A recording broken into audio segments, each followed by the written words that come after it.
My name is Bianca Harrison, and I'm 32 years old, and I'm writing this from a hotel room that was supposed to be my honeymoon suite. The wedding was meant to be tomorrow. Instead, I'm sitting alone with a glass of whiskey I don't usually drink, staring at unfamiliar wallpaper, and feeling something unexpected beneath the shock and sadness relief. Not the kind you admit out loud right away, but the quiet, steady kind that creeps in once the noise dies down. Let me explain how it all unraveled in the span of one dinner. I was engaged to Anthony, my boyfriend of 4 years until last night. We met at a mutual friend's birthday party, one of those crowded gatherings where you don't expect anything meaningful to happen. He was charming in an understated way, observant, thoughtful. The kind of man who listened more than he spoke. We clicked immediately. Dating turned serious fast.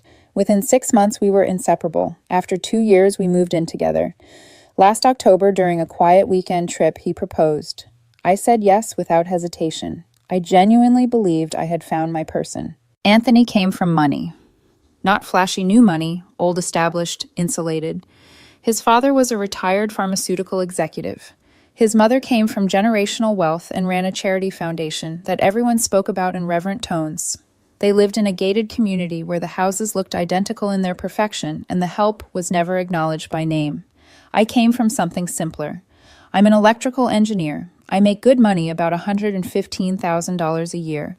I own a modest townhouse, drive a reliable car, and have retirement savings I built myself. My parents are teachers.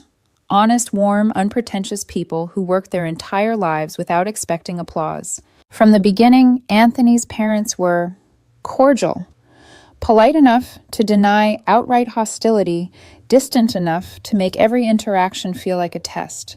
His father asked about my 5-year plan like we were in a boardroom. His mother made comments about my quaint townhouse and my humble background, always smiling while she did it. I brushed it off. Anthony brushed it off harder. They're traditional, he'd say. They don't mean it that way. I told myself love required patience. I told myself I was being sensitive. I told myself a lot of things. The rehearsal dinner was last night, a private room at an expensive restaurant. 40 guests, both families, the wedding party, close friends. My parents had flown in from 3 states away. Everyone was dressed beautifully, laughing, raising glasses to our future. For the first hour, it felt almost normal. I let myself relax. I even smiled. Then Anthony's father stood up and tapped his glass. He said he wanted to address something important. His mother nodded beside him, composed, prepared. I thought it was going to be a welcome speech. I really did. Instead, he said calmly and clearly that I wasn't truly one of them, that I didn't fit their family values, that while I seemed like a nice enough young woman, I couldn't provide the life their son deserved. His mother followed, explaining that this wasn't cruelty, just honesty, that I would never belong in their circles, that the marriage could damage their reputation. The room went silent. I looked at Anthony. He was staring at his plate, not defending me, not interrupting them, just silent. His sister smirked. My mother's eyes filled with tears. My father's jaw tightened. Anthony's father finished by offering me an out, promising to cover the cancellation costs if I walked away quietly. Something inside me snapped, not loudly, not dramatically, just cleanly. I stood up, thanked them for their honesty, told them they were right. I didn't share their values because mine included basic decency. Then I canceled the wedding, right there. I told Anthony I loved him for 4 years, and he sat there while they destroyed us. That was my answer. I told my parents we were leaving. They stood immediately. Behind me, Anthony finally spoke, asking me to wait. His parents said nothing. That silence told me everything. We didn't say a word on the ride back to my parents' hotel. My mother stared out the window silently crying, the kind of quiet sobbing that comes from trying not to fall apart in front of your child. My father drove with both hands tight on the steering wheel, his knuckles pale, his jaw set in a way I'd only seen a handful of times in my life. When we got to the hotel, my mom finally broke. She didn't cry about the wedding. She cried about the things that had been said about me, about us, about how a room full of people had been allowed to hear my family reduced to something lesser. My father, who almost never swears, called Anthony's parents the most pathetic excuse for human beings he'd ever encountered. Hearing that from him, steady, measured, endlessly patient, hit harder than any shouting ever could have. That night, my phone didn't stop buzzing. Texts from bridesmaids, from Anthony's friends, from relatives who'd heard something vague but alarming. I didn't have the energy to explain. My best friend stepped in and helped me draft a single message, wedding canceled. Long story. I'll explain when I can. It was sent out like a controlled burn, short and factual, no emotion for anyone to twist. Still, the damage was immediate. The venue, the caterer, the florist, the photographer. Every call felt like reopening the wound, explaining over and over that no, there wouldn't be a wedding tomorrow. No, it wasn't a misunderstanding. Yes, I was sure. That's when the financial reality hit me in full. I had paid for most of the wedding, around 70%. Anthony's parents had offered to contribute, but every offer came with conditions: specific vendors, specific choices, specific appearances to maintain. Eventually, I'd said I'd handle it myself. Their actual contribution: $3,000 for the rehearsal dinner, the same dinner where they publicly humiliated me. The total wedding cost was just under $48,000. My share was about $34,000. Money I'd saved carefully over years. Money that was supposed to mark the start of a shared life. Most vendors had strict cancellation policies this close to the date. I expected the worst. But something unexpected happened when I started making calls the next morning. The venue coordinator listened quietly, then said she couldn't refund the deposit, but she could hold a credit for a future event. "You sound like you dodged a bullet," she told me. The caterer worked with me to transfer the deposit to my best friend's upcoming engagement party. He reimbursed me later. The photographer, who'd seen things like this before, refunded 50% even though she didn't have to. By the end of it, I recovered about $12,000. I still lost over $22,000. It hurt, but not as much as marrying into that family would have. Anthony, meanwhile, started rewriting the story. The first wave was texts, dozens of them, accusing me of humiliating him, saying his parents were just being protective, telling me I overreacted, begging me to talk so we could fix this. I didn't respond. Then his sister messaged me, calling my reaction dramatic, telling me I should be grateful for the reality check. I replied once carefully, stating the facts, then blocked her. After that came the mutual friends, the ones who always want to understand both sides, asking if I was sure I hadn't taken things too far, suggesting I apologize to smooth things over. Apologize for what? For not being born into wealth. The entitlement escalated 3 days later when a certified letter arrived. Anthony's parents' attorney. They were demanding reimbursement $3,000 for the rehearsal dinner, $5,000 for emotional distress to their son, $2,500 for the non-refundable portion of Anthony's wedding suit, and $1,200 for bachelor party expenses they'd covered. Total $11,700. I read it twice, then laughed a sharp, disbelieving sound that surprised even me. The audacity of it all sat heavy in my chest. I called my cousin, a paralegal, who reviewed the letter, and laughed too.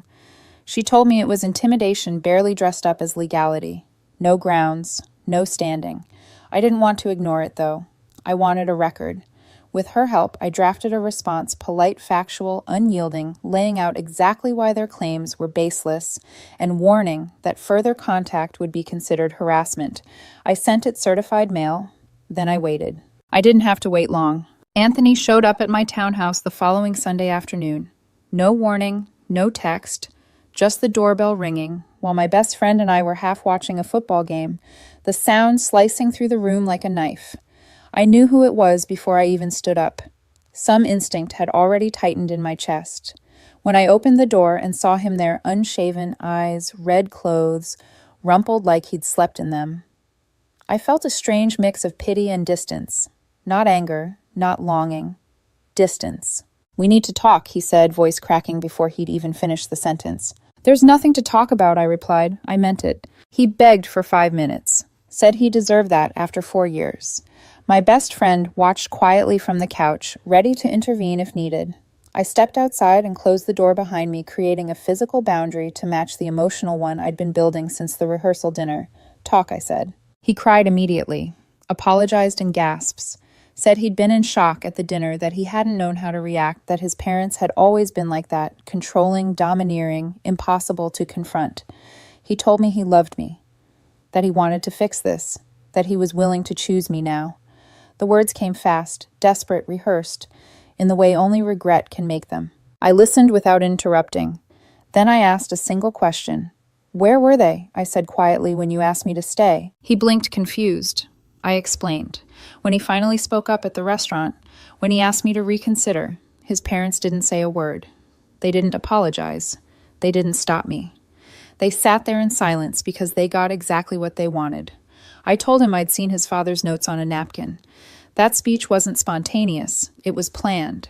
Strategy, not emotion. His face collapsed. He tried to defend them weakly, saying they thought they were protecting him. From what I asked. From a woman who loved you and was about to marry you, I reminded him of every holiday I'd felt like an outsider, every dinner where his mother had commented on my upbringing, every time his father questioned whether I could provide. You had 4 years to choose me, I said. You never did. I told him goodbye, turned around, and went back inside. I locked the door while he was still standing there, mid-sob. That should have been the end of it. It wasn't. The next week, things shifted from emotional chaos to something darker. First, his mother started calling my parents, the same people she'd dismissed as beneath them. My mother called me furious, saying Anthony's mother had accused her of raising me to be vindictive and petty, urged her to convince me to reconsider for everyone's sake. My mother, who spent her career teaching elementary school, shut her down and threatened a harassment complaint if she called again. I'd never been prouder. Then the narrative started spreading. Friends I barely spoke to anymore suddenly reached out asking if I was okay, if I was having a breakdown. Apparently, Anthony's father was telling people I couldn't handle constructive criticism and had stormed out like a child. Constructive criticism. That was the phrase he used to describe public humiliation. I didn't defend myself publicly. I didn't post online.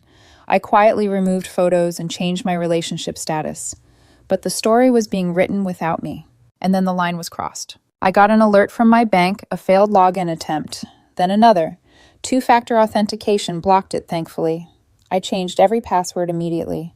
Shortly after I learned Anthony had tried accessing my email through a shared streaming account we'd never disconnected. Then my health insurance company called to confirm a change request. Somehow he'd been listed as an emergency contact during our engagement and had called pretending to ask about our policy. Nothing catastrophic happened, but it was invasive enough to make my skin crawl. The worst came on Thursday. My boss called me into his office and asked casually if I was job searching.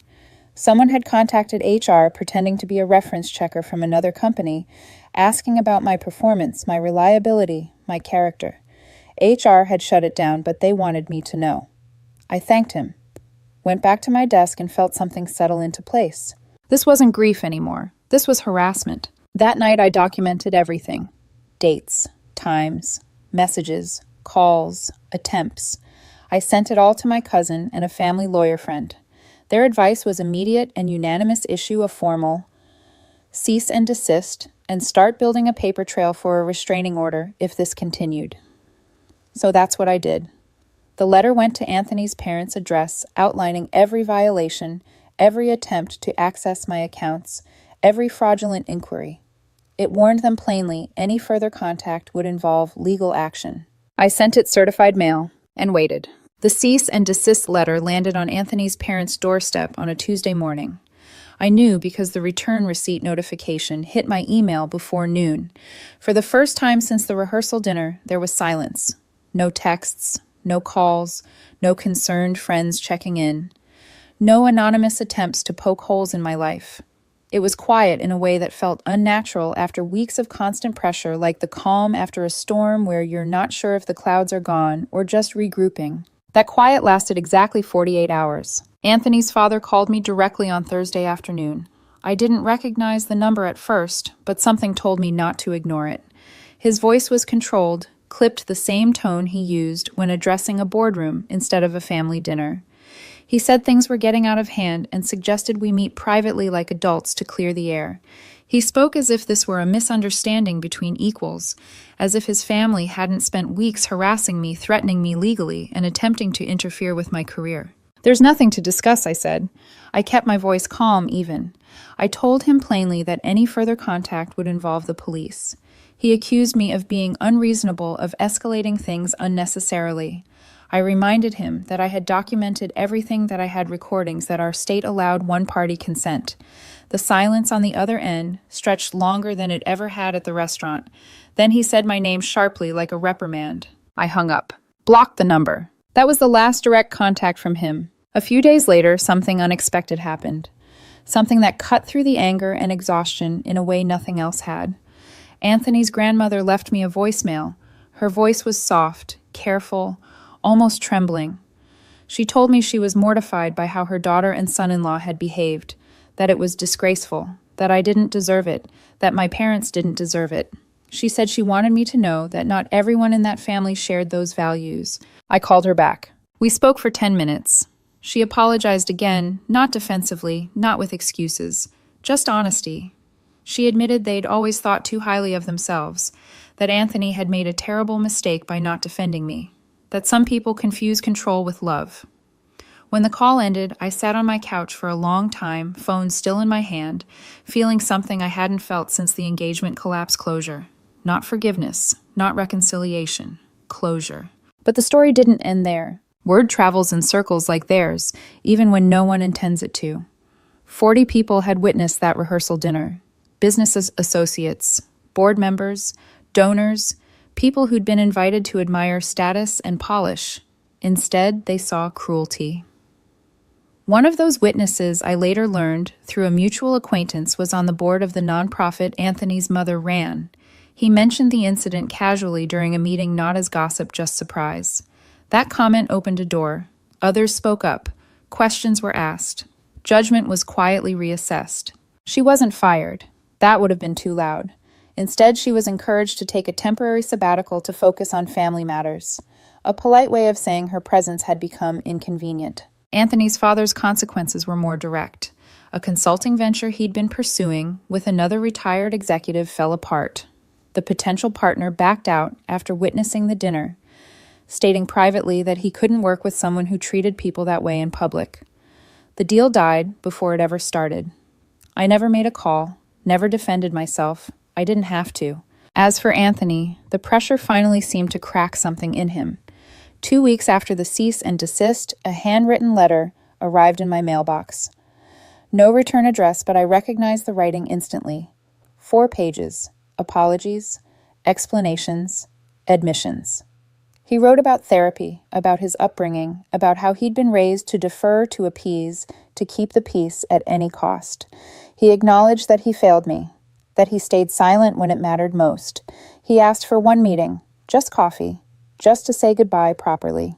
I didn't open the letter again for 2 days. I read Anthony's letter again on the 3rd morning, sitting at my kitchen table with a mug of coffee that had gone cold.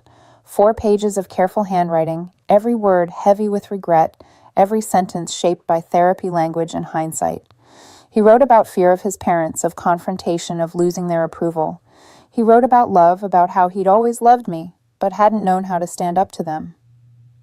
He admitted finally that his silence at the rehearsal dinner was a choice, not an accident. That part mattered more than all the apologies combined. I believed that he was sorry. I even believed that he'd changed at least enough to recognize his failure. But belief isn't the same thing as trust. And regret doesn't rewrite history, it only explains it. I thought about meeting him, about coffee in some neutral place, exchanging closure like a transaction, saying goodbye in a way that felt civilized and complete. I imagined his face when he'd see me, hopeful, nervous, relieved. And then I remembered the way he'd stared at his plate while his parents dismantled me in front of 40 people. I remembered the silence, not the loud kind, the kind that stretches, suffocates, and leaves you standing alone. 2 days later, I wrote back. The letter was short. I told him I'd received his apology, that I hoped therapy helped him become the person he wanted to be, that I appreciated the honesty he had finally offered. And then I told him I couldn't meet him, not because I was angry anymore, but because there was nothing left to say. I needed him to defend me when it mattered. I needed him to choose our relationship over his parents' approval. He didn't. That moment showed me who he was, and I couldn't unsee it. I wished him well and asked him not to contact me again. I mailed it the same afternoon.